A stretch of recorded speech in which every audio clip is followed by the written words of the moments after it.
The Light of the Painted Bird. The town of Saint-Léon was a city of gray smoke and colder stone.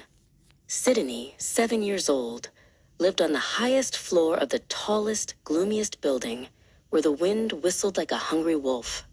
She often shivered, but Sidonie's heart was a tiny, brave flame that never blew out.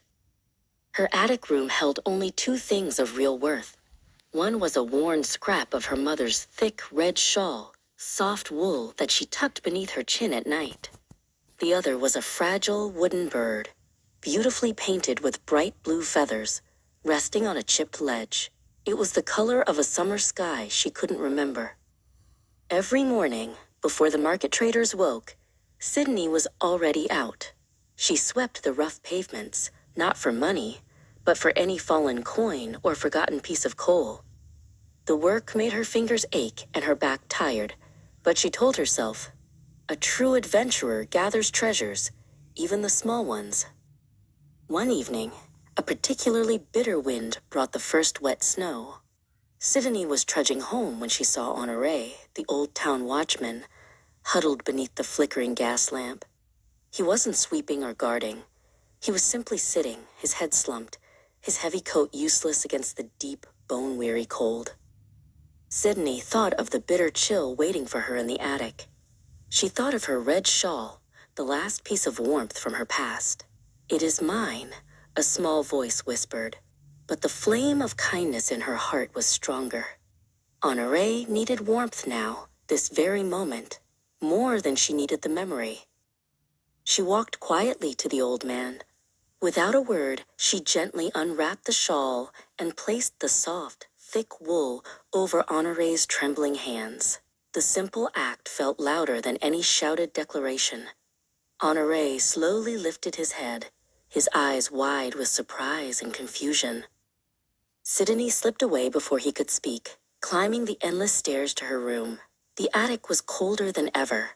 She hugged herself, trying to capture the feeling of the good things she had done. Next to her, the wooden bird seemed to glow in the darkness, a quiet blue watchman. The next morning, Sidonie was back at the market corner. She swept around the fish stall, her eyes fixed on the dirty pavement. Then she saw it, a small, fresh, perfectly round bread roll, placed neatly on a patch of pavement she had just cleaned. It was still warm. She ate the roll, and it tasted like sunshine. 2 days later, another gift appeared, a smooth, striped marble, the color of honey and amber. The next week, it was a beautiful, polished feather. Someone saw her. Someone cared enough to leave a secret treasure. Sidonie didn't need to look far to find her secret friend. One chilly afternoon, she saw Honoré, the watchman, sweeping his patch of street. He did not look at her, but as he passed, Sidonie noticed a tiny, bright flash on the thumb of his thick leather glove, a small, carefully stitched patch of scarlet wool. The small gift stopped, but the warmth remained. One evening, as Sidonie looked out of her attic window at the cold, dark town, she noticed something new. Down on the street, tucked safely on the bottom step of her building, Honoré's large, steady street lantern was sitting. It stayed there for an hour, a soft, steady glow in the dark. Sidonie knew that life would still be cold, and the days would be long, but she was no longer alone. Hope, she realized, was not a fortune to be found, but a light you share. And belonging was the quiet, constant glow of knowing that even in the highest, gloomiest room, you were always seen. The lantern returned to its post each morning, but the silent promise of connection stayed. One brisk day, Sidonie found a perfect, pale blue robin's eggshell, delicate as a whisper. Instead of keeping it, she left it on the doorstep of the watchman's small, quiet hut, a tiny thank you from her own pocket of the world. Honoré found it later. He picked up the smooth, fragile blue piece and looked towards the tall, gloomy buildings. He gave a single, almost imperceptible nod.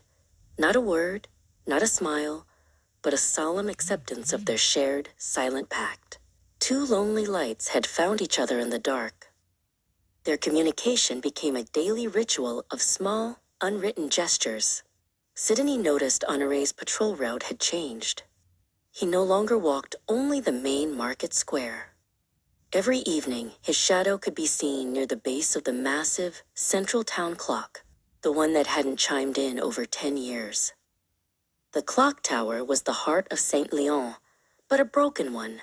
Its iron hands were rusted and frozen at 3:15, a time that meant nothing, day or night. One cold night, curiosity was stronger than the wind.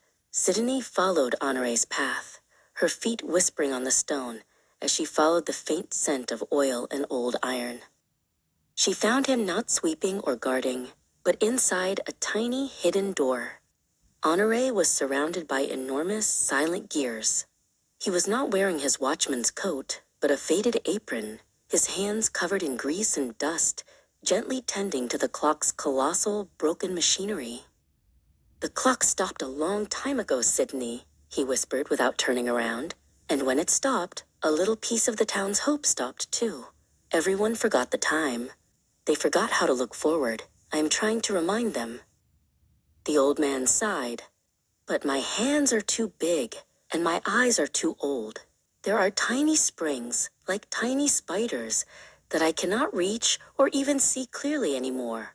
He picked up a delicate, almost invisible spring with thick, trembling fingers, and it slipped away, lost in the shadows. Sidonie knew that feeling of smallness, of being ignored. "My hands are small," she said quietly, holding them out. "They are made for reaching into tiny, forgotten places. I can be your eyes for the small springs, and your fingers for the tight corners." And so began their secret work. Night after night, the old watchman and the small girl worked beneath the silent, frozen clock. Sidonie navigated the maze of brass and iron, using her broom-sweeping focus to find lost cogs, and her marble-collecting patience to hold the smallest screws steady. They fixed the escapement, they replaced the pendulum rod, and finally, they reached the most delicate piece, the main winding spring. Honoré polished it until it gleamed like a golden coin. Sidonie tied the bright, polished feather she had found around the mechanism for luck. Honoré stood back, his heart hammering against his ribs. He gave a slow, deliberate pull on the heavy chain. The main spring took hold, a vast, shuddering intake of breath. The enormous, frozen hands of the town clock began to move with a deep, grinding clunk, clunk, clunk. At 6 o'clock the next morning, as the first gray light crept into Saint Leon, the clock chimed. Gong, gong, bong. The sound was deep, resonant, and shocking. People stopped in the street, market traders dropped their baskets, and for the first time in a decade, every eye in the gloomy town looked up. Honoré had reminded the town that time moves forward. Sidonie had reminded Honoré that a small kindness can start the most important mechanisms. And Sidonie, looking at her wooden bird, knew that the greatest treasures were never found. They were made, shared, and kept safe by the simple, ticking rhythm of a kind heart.